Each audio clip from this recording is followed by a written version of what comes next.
Some fighters chase highlights. This kid collects them. A lot of punishment, and it goes down, and it's over. A first-round KO for Cayden Griffiths. 9 professional fights, 8 men who never heard the final bell. Bodies folded by liver shots. Who's next? And the body work drops him. Corners throwing towels. A commissioner climbing the steps to stop the damage. Sent the California Commission representative up there. It was probably academic. This fight was going to end by knockout one way or the other. And the scariest part isn't the power, it's the birth certificate. No, he's done. He stopped it. A second-round stoppage for Cayden Griffiths. The 18-year-old jumps, and you know what, young man? Enjoy it. He just turned 20. Every era gets its chosen ones. The prospects with the machine behind them, the hype arriving before the fights do. This is not one of those stories.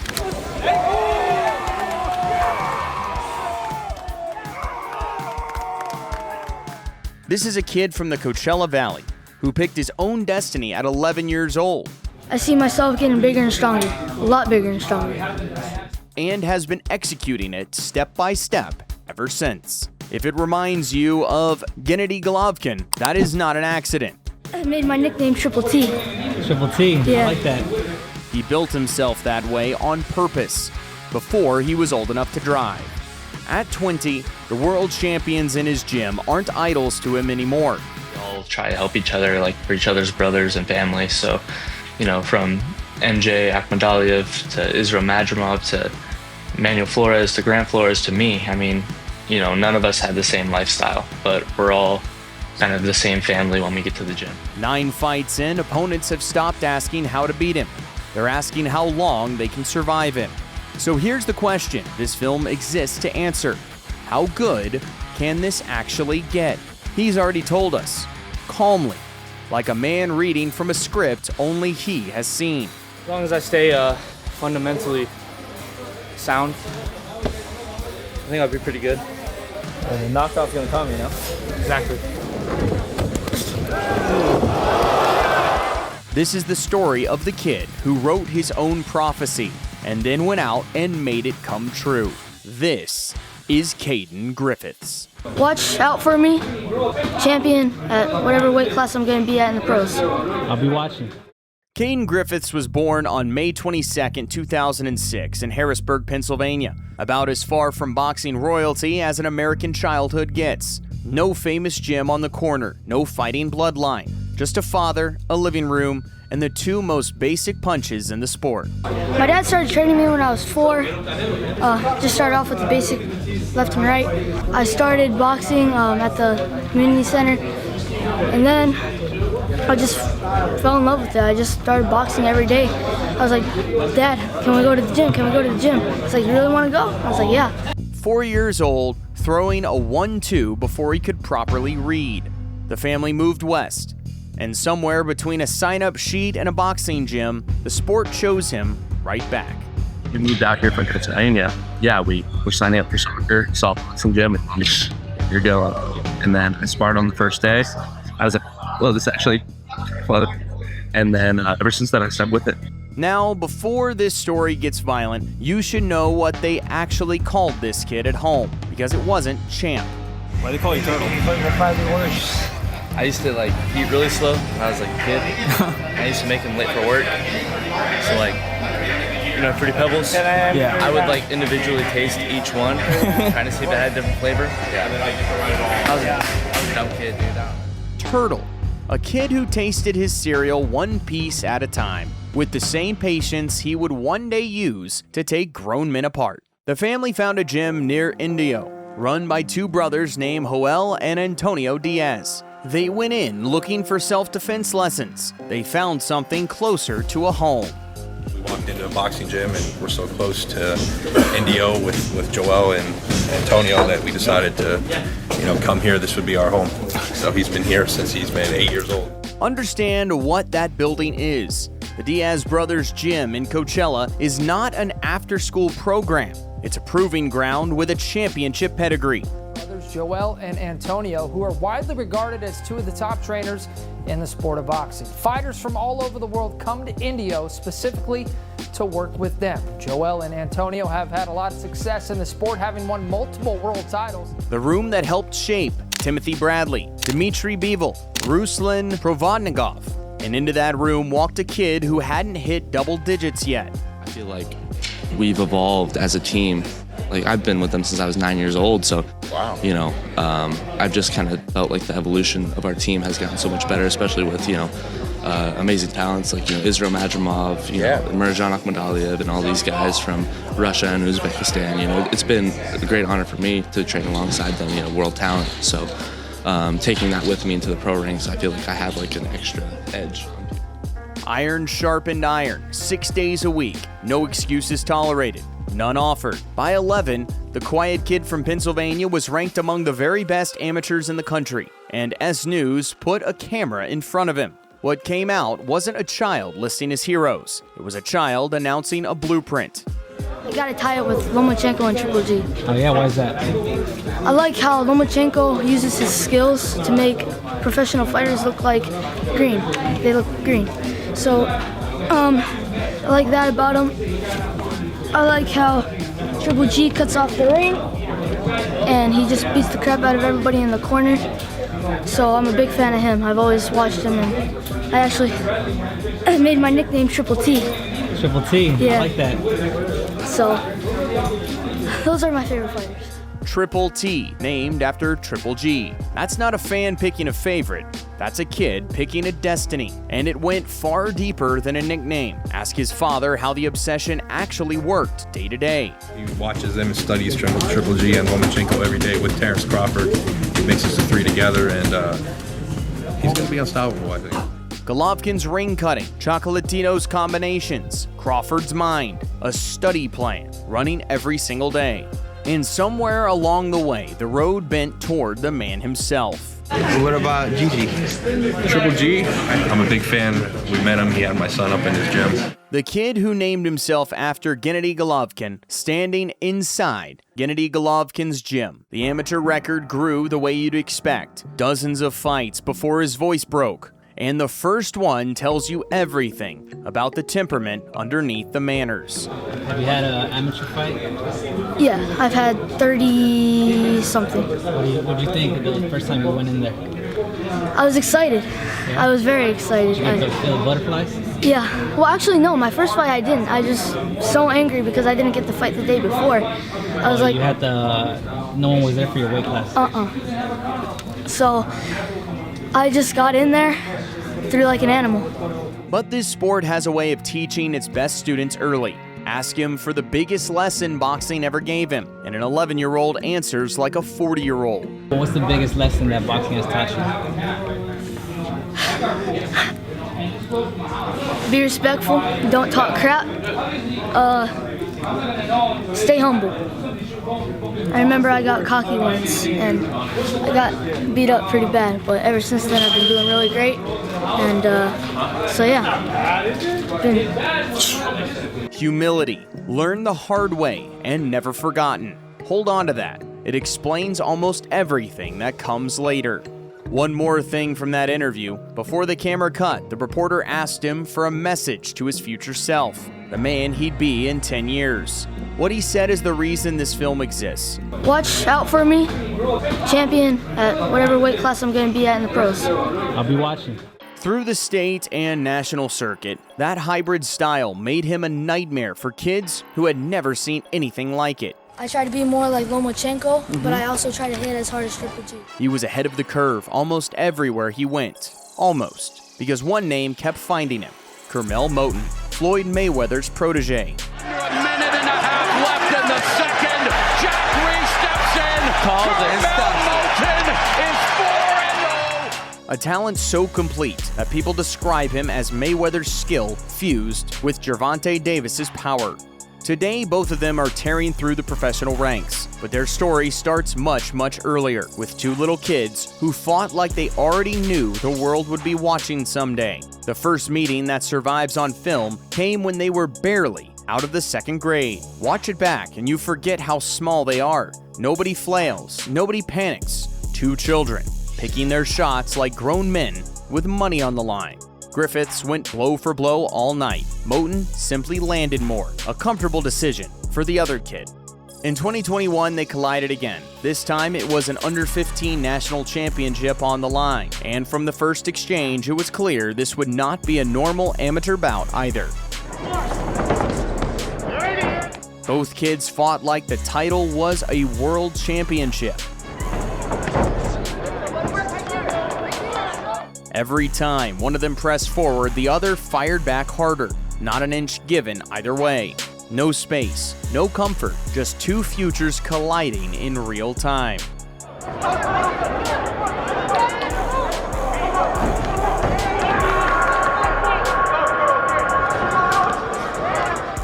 When it was over, Griffiths came up short again. Two meetings survive on film, two nights that went the other way, and a set of scorecards Cayden Griffiths has never fully accepted. That story is not finished. Remember the name Kermel Moten. It comes back. What Griffiths built around those setbacks was a trophy case most amateurs only dream about. Gold at the Junior Olympics National Championship, 5 California state titles, National PAL champion, National Silver Gloves champion, Junior Golden Gloves champion, 2-time Junior Olympics silver medalist. And as he grew, so did the company. World-class operators like Israel Madrimov and Murajan Akhmadaliev moved through the same gym, and being around that level every day forces a teenager to grow up fast. And, it's been a great honor for me to train alongside them, world talent. So taking that with me into the pro ranks, I feel like I have like an extra edge on people. That extra edge was about to get very expensive for everyone standing across from him. Before the knockouts make sense, you have to understand what built them. Ask Cayden Griffiths what boxing is to him, and he won't reach for a dream speech. I started boxing when I was 7, like 14 years ago, like going on 14 years. It's a crazy thing about it, but it's a lifestyle for me, I've been doing it for so long. It's not a hobby, it's not a job, it's just part of my life, so it's fun. I love it. And I get paid for it, which is kind of cool too. Part of his life, since the age of 4, that is literally true. The Diaz gym runs like a family and hits like a factory, 5-6 days a week, every week, since before he was 10. A household his father runs with military discipline, pointed at one outcome. And the sparring in that room has a reputation that reached all the way to the broadcast booth. Griffiths trained by Joel Diaz, and Sergio Griffiths was telling us for the last couple of years he's been in there with those Eastern Europeans where he has just been beaten and battered in sparring. He says anything that happens in my pro fights won't compare to what I go through in the gym. Beaten and battered in the gym, so that fight night feels like the easy part. And don't let the manners fool you. Inside the ropes, the politest kid in the room wants something very specific. I want to sleep this guy, dude. I feel bad saying that. It's kind of horrible thing to say. I just want to put his face flat in the dirt, but not sport, He signs the contract, it's free game, so it's him or me. It's him or me. That's not trash talk, that's the job description. Then the last bell of sparring rings, and the switch flips straight back off. I'm just like the same kid that they've known since like 7th grade, so it's like, the hell? I don't know, I think I'm a lot different in person than like I am on social media. I feel like, I got told the other day I give like douche vibes. A finisher on film, a goofball in person. Even the family nickname Turtle refuses to match the highlight reel. So if the turtle doesn't fit, what does? Pressure, patience, then blood in the water. His coaches have watched that combination sharpen for over a decade now. And when the men who built world champions talk about where this is going, they don't hedge. Very, very advanced for his age, If you look at him, he's sparring top professional elite fighters, and I mean he's doing good with them, He was a young kid. He told me he wants to be a superstar. He was a big fan of Triple G. He was a big fan of Triple G. He's been a big fan of Triple G, and he always said he wants to be a superstar. And from a young age, he would tell me he wants to be a superstar, and I know exactly what he wants, and he works very hard. He works very hard. The people in that corner have manufactured champions from scratch. They do not say things like that by accident. Cayden Griffiths turned professional in 2024, in a 4-round super lightweight bout against Juan Romero, with a crowd that already knew his name and expectations most debutants never carry. The bell rang on his professional career, and the patience lasted about 10 seconds. So the Uzbeks that are in the corner. Man, just with the little bit that I see, man, I just like his jab, that strong hook right there. Like that hook to the body? Yeah. And that catch counter right there. Then he went downstairs. One dug-in shot to the body, and Romero's entire night changed shape. Posted on his Instagram the portraits that Cayden took with our posting on IG. He's like, I'm not gonna lie, that was great. That's always is on point, and that's where that power is coming right there to the liver. A left hook to the body, drops Romero. Romero survived the first. That just meant the second was waiting for him. And big right hand. Seconds into round 2, same shot, same spot, worse result. So they have him sparring with the big Uzbeks, and the body work drops him. This time, Romero couldn't beat the count, and the referee stepped in before the beating could continue. One fight into his career, the scouting report already existed. Protect your body and pray for your body. Fight 2 brought Marcus Bowes, and a quiet question every hyped debutant has to answer. Was that a performance or a preview? Griffiths answered in the first minute. Heavy hands upstairs, punishment downstairs. Bowes was being dismantled one floor at a time. Then late in the second, a right hand landed flush, and Bowes' legs stopped taking instructions. He stayed upright, he just stopped answering. 52 seconds into round 2, the referee had seen enough. 2 fights, 2 stoppages, and a boxing legend already sliding into his DMs. Because back in 2023, while Griffiths was still an amateur, Oscar De La Hoya had personally reached out on Instagram to ask one question. Has anyone signed this kid yet? Nobody had. A third victory followed, and at 3-0, Golden Boy Promotions made it official. Why you wanted to sign with them? I feel like they took a lot of interest in me. We had some other companies reach out as well, but you know, with Golden Boy having, you know, kind of a foot in here at the Valley, and you know, they have some of my teammates already signed and stuff like that, so I know that they take care of their fighters. And you know, since I've been signed, even since before I've been signed, like back when I made my debut, everybody was really warm and welcoming and treated me as one of their own. Sign with a powerhouse like Golden Boy, and the spotlight stops being optional. Every round gets studied like the future of a division depends on it. For Griffiths, the real pressure was only beginning. His first walk under the Golden Boy banner lasted about as long as his patience. Fernando Ruiz was met with the full arsenal. Clean shots upstairs, punishing work to the body, violent combinations on repeat, until the night ended the way his nights usually do, early and brutally. Jab up, right to the body, right up. There you go.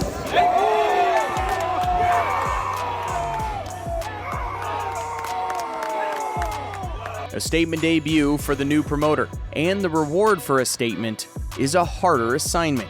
In 2025, Golden Boy took the hometown kid out of the hometown, Los Angeles.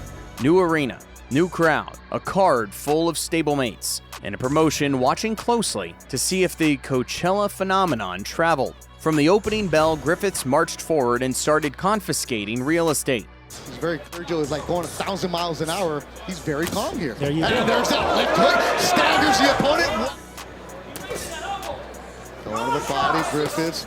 Look at those shots. Waist, you know, hands up, but it's the technique. If you're letting every second in there got heavier for Gutierrez. Wherever he stepped, the pressure had arrived first. Body work. Cayden just turned 19. Oscar De La Hoya signed him. Clean punches upstairs, draining investments downstairs. The classic Griffiths tax plan, collected round by round. Get the experience in. Gutierrez, but he's doing it responsibly. Man, those body shots are vicious here ringside. Gutierrez tried to reset the distance. Griffiths stayed glued to his chest and refused to let him breathe. A semi-bad day at the office. The pressure kept climbing. Night long and just try to evaluate, try to figure out everything. Joe, like sometimes. The punishment kept compounding. He's calm, he's not throwing away shots, and then until in the second round, it all came due, and the referee jumped in to stop it.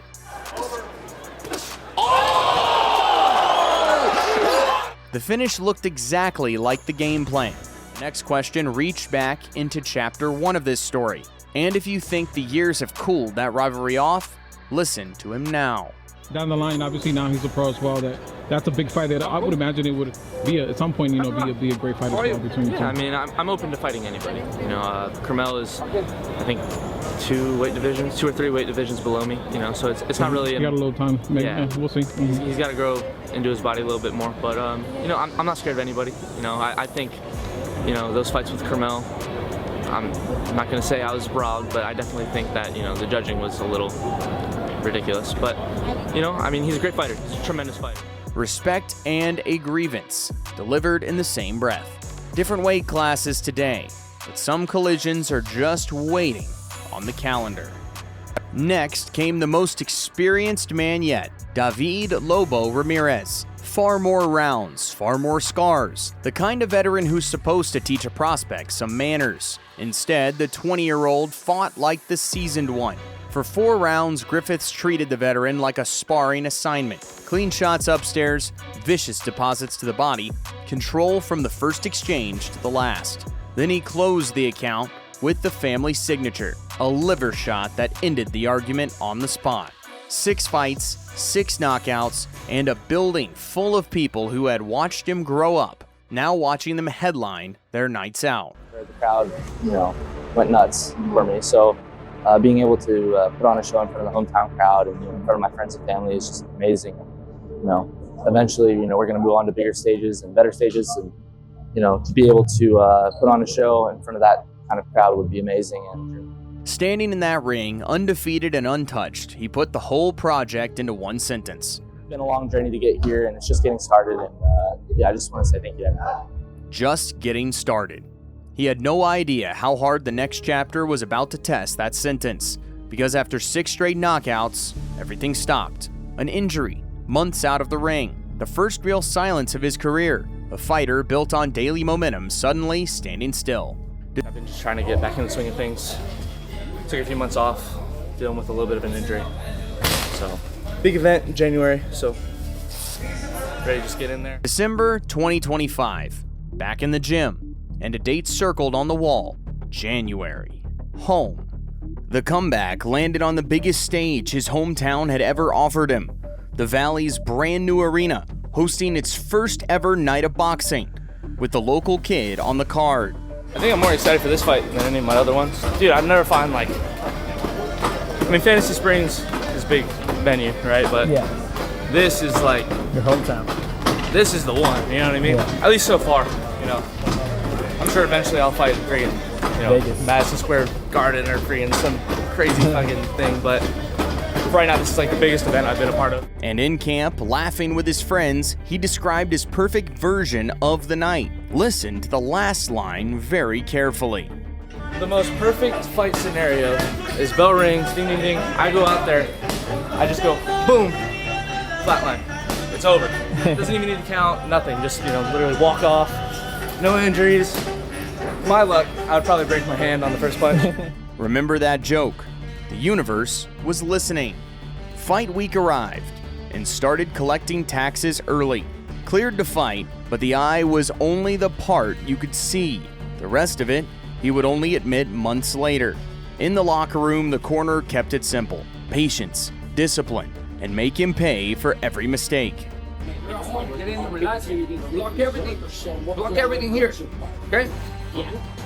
Not because you're at home doesn't mean you can try to, don't walk in there so excited. Relax, do your job, okay? Be very, very careful. Nice defense, but be fucking smart, okay? Wide open, and always make him pay for his mistakes. Invite him in, rail him in, catch him with good shots, okay? Then he gathered the room, 20 years old, and already the man everyone else walks in behind. I just want to say thank you to everybody that's here. Everybody that's a part of my team. 10 minutes, thank you. I wouldn't be here without you guys. So, let's go out there and get the 7th win. Beyond my team. There is no broadcast tape of this fight. What survives is better. The corner's audio. Live, round by round. And the corner's audio tells the story of a man hunting a finish that kept slipping away.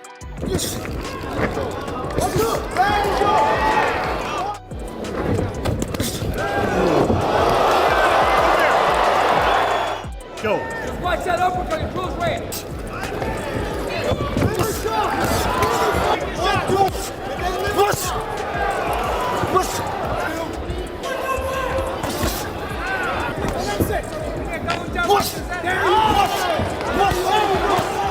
He hurt him, he dropped him, and every time the ending felt one punch away, the moment slid through his gloves.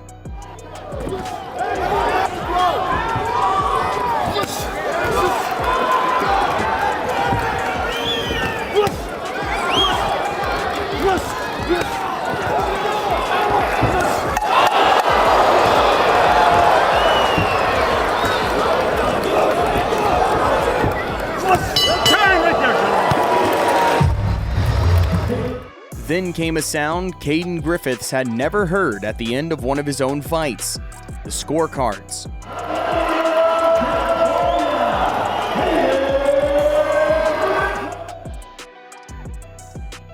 A win, clear, comfortable, undefeated, intact, and absolutely nobody in that locker room was celebrating.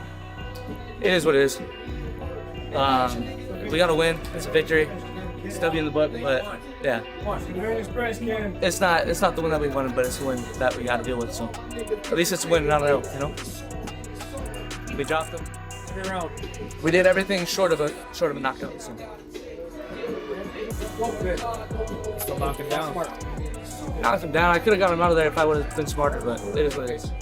Most prospects would sell you a decision win as a learning experience. This one held it up like evidence against himself, because in that camp, the standard has a name. Like dominance all the time. Even wins, we're not happy. It was still a win, so we'll take it. I'm pretty sure I could have knocked him out and I still would have been pissed. So. Yeah, we expect dominance. That's it. We expect dominance.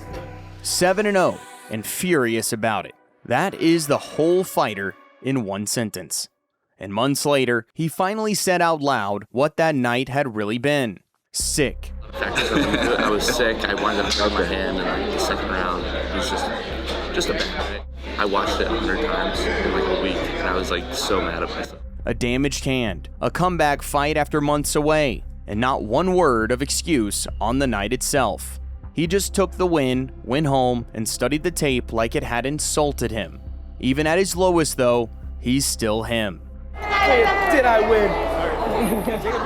Did I win? Never ask me that question again. But buried in that fight night frustration was a promise, a very specific one. I don't plan on going the distance too many times in my career, so. I just felt like every time I would hurt him, I would be too patient and I would let him off the hook. So next time I'm just not gonna let him off the hook. I'm just gonna stay inside and actually let my shots go. File that away, because the next man in front of him was about to pay January's bill. 2 months after the flattest night of his career, the phone rang. Omar Munguia, 8-2, the most credible name ever put in front of him, offered on 3 weeks' notice, with the memory of January still fresh. Plenty of teams protect the record after a night like that. This one picked up the phone and said yes. We had a little bit of a shorter camp. We got the call that I might be fighting on the card about 3 weeks ago, so I was in the gym already, so I wasn't really too worried about it. But no, we got in there and started sparring right away. Feel good, feel ready. So feel sharp, strong, fast, all that stuff. And in the locker room, taping up, he let the cameras in on a secret he'd been building for weeks. You always throw. Take a wild guess, guys. Yeah. They're actually hey, man, same locker room. You know what I mean? Right here, right next door to each other. Hook to the body or to the head? Hey, man. Guess we'll find out. When I had a freaking hurt shoulder, dude, that's all I was working on. I had to make it. I had to have a special punch, man. Uppercut. No, hook. Special ability, dude. You know, in like video games when you have like your special ability, that's mine. That's the only one I got. One special punch, loaded for weeks. All it needed now was a target. As for the timeline, he wasn't hiding that either. They're winning in passion, making a statement, getting him out of there. Hopefully get another highlight knockout of the year. The bell rang, and everything he'd promised in that locker room started happening on schedule. Just hate everything. There's people who are like never impressed by anything. No feeling out round, no patience. Straight across the ring, cutting the space in half, before Munguia could take a breath. You know you're something. And go to the body right away. Oh, upstairs and dropped him early on. Every punch arrived, sharp, aggressive, and carrying 2 months of January behind it. Oh, big right hand from Cayden. A hook from Griffiths. And Munguia wore that. Hands up. He's not listening because that hook and a right hand. Munguia was still searching for the fight's rhythm. Griffiths was already breaking it apart. Griffiths bars, chakram jias of everybody, and he learns a lot and he brings it to the ring. Moving at the waist, the 19-year-old. And before the first round could finish, boom, flatline. A lot of punishment. Here it goes down and it's over. A first round kick. The most credible opponent of his career didn't survive 3 minutes of him. I dropped him. I thought I slept him. I thought he was out. More than one knockdown inside a single round against an 8-2 opponent. January's promise, not letting him off the hook, kept in the most literal way possible. And then, grinning through the adrenaline, he settled a 2-month-old score with his own body. But I didn't hurt my hands, so. The December curse, dead on arrival. Hell yeah. We got 8 wins, 7 knockouts. We did that shit. Okay, first round, on to the next. No injuries. Let's freaking go, dude. Hell yeah. Big black. 8-0, 7 knockouts. The machine was healthy again. The Golden Boy's answer was to raise the stakes immediately. 3 months later, the longest fight of his life on the biggest card of his year. June 20th, 2026, Front Wave Arena, Oceanside, live on DAZN, on a card headlined by world champion Oscar Collazo. And for the first time in Cayden Griffiths' career, a scheduled 8-round fight. Camp opened with the March finish still fresh, and a very specific mood in the building. Last fight I had a first round knockout, so hopefully we can do it again, hopefully a little bit quicker. He turned 20 during that camp. 11 years after first walking into the Diaz gym, the kid's stage was officially over. Fight week meant the scale, and the second the scale was done, priorities got very human. A meeting as soon as I get off the scale, Snickers bar, right down the hatch. But between the photo shoots and the pizza plans, he said the quiet part out loud.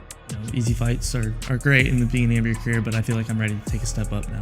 All week, he shared that stage with the world champion headlining the card. And without knowing it, the champion described exactly what waits at the top of the road Griffiths is climbing. The champion, the most hard thing is to stay at the top, and my focus is staying on the top. Then there was the man in the other corner, Alan Crisosto, Guadalajara, Mexico, the same fight-schooled city that produced Canelo Alvarez. Educated behind the jab, excellent to the body, tough by birthright. They call him Superman, not for flying, for absorbing. When he started boxing, they threw him in with the heavyweights, and he walked through their best shots. 20 professional fights, 8 of his 12 wins by knockout. And once, for 10 full rounds, he stood in there with a former world champion.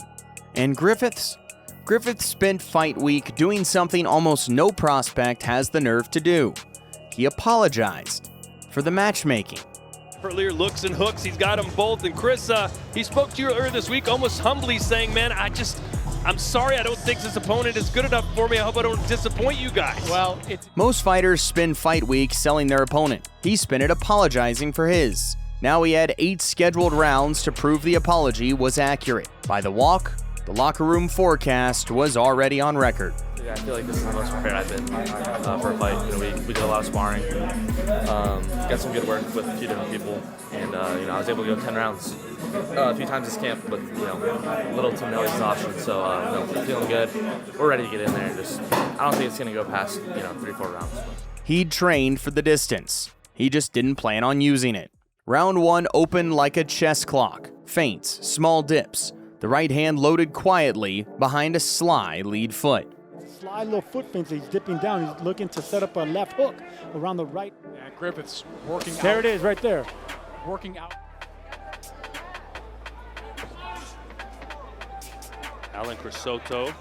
Crisosto nearly made it to the bell with his game plan intact. I was going to say Crisosto about to make it out of round 1, but that was before Griffiths popped him with a couple of big power shots. But we will see a round 2. Trainers do that.